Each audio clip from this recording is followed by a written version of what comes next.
Olá, os nossos dentes eles são formados por três estruturas. Nós temos a camada externa, chamada esmalte, a camada intermediária, chamada dentina, e a camada interna, chamada polpa. Das três camadas, a única que não contém tecido vivo é o esmalte. O esmalte é o tecido mais duro do nosso corpo, sendo mais denso do que os ossos. Ele é extremamente mineralizado, tanto é que 96% dele é constituído de um mineral chamado hidroxiapatita. O restante do esmalte é composto por 3% de água e 1% de proteínas não colágenas. A hidroxiapatita ela também está presente nos ossos, mas este contém 70% deste mineral, e por isso ele é menos denso do que o esmalte. A hidroxiapatita ela é uma variedade das apatitas, um grupo cristalino de minerais que contém na sua composição básica o fosfato de cálcio.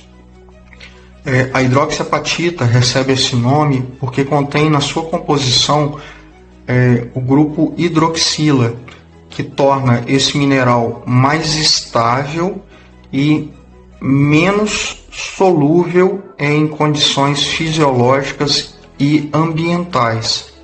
Mas a maior resistência e dureza do esmalte com relação aos ossos é devido à organização dos cristais de hidroxiapatita, que são mais longos e densamente compactados em estruturas denominadas prismas de esmalte. A principal função do esmalte é proteger os tecidos vitais do dente, que são a dentina e a polpa, contra a ação de bactérias que estão presentes na cavidade oral, contra variações de temperatura e impactos que podem ocorrer durante a mastigação.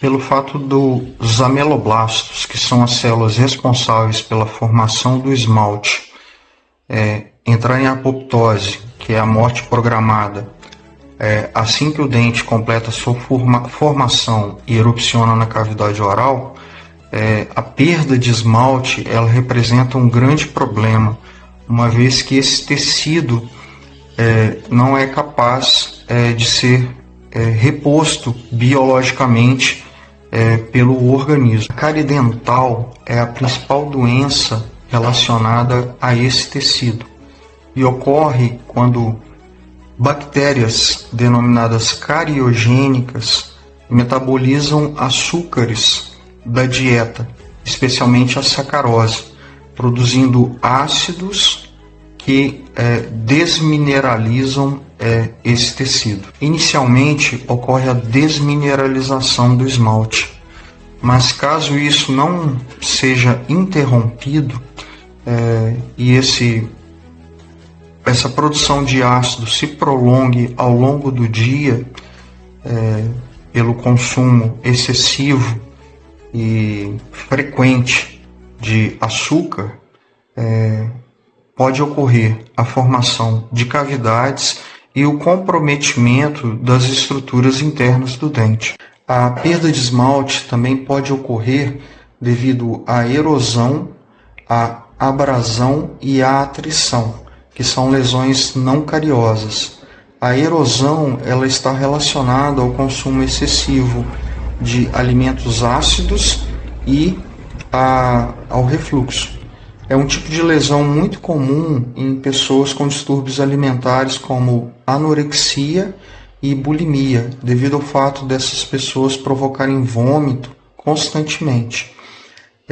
A abrasão ela geralmente ocorre devido à escovação agressiva.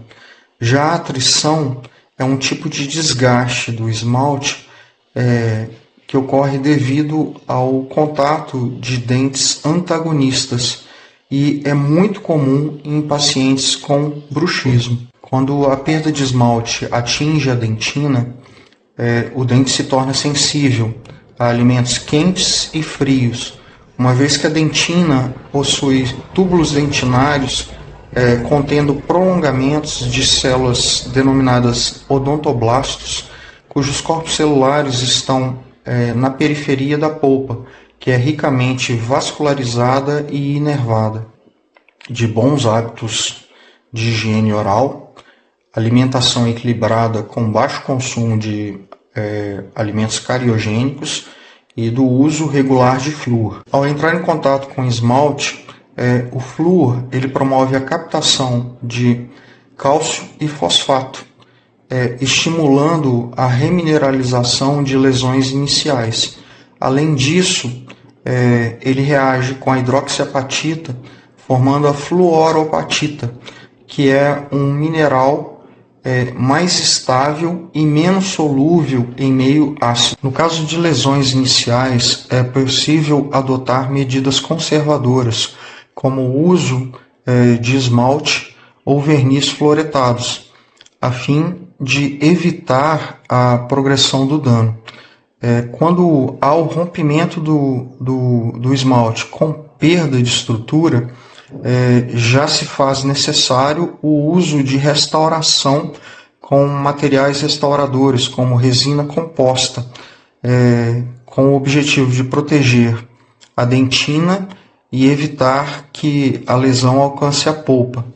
Por isso, a consulta regular com um odontologista, que é um profissional responsável por prevenir, diagnosticar e tratar problemas dos dentes e demais estruturas da boca, é fundamental para evitar que problemas maiores possam ocorrer e levar a uma perda de grande parte do dente e possivelmente até do dente.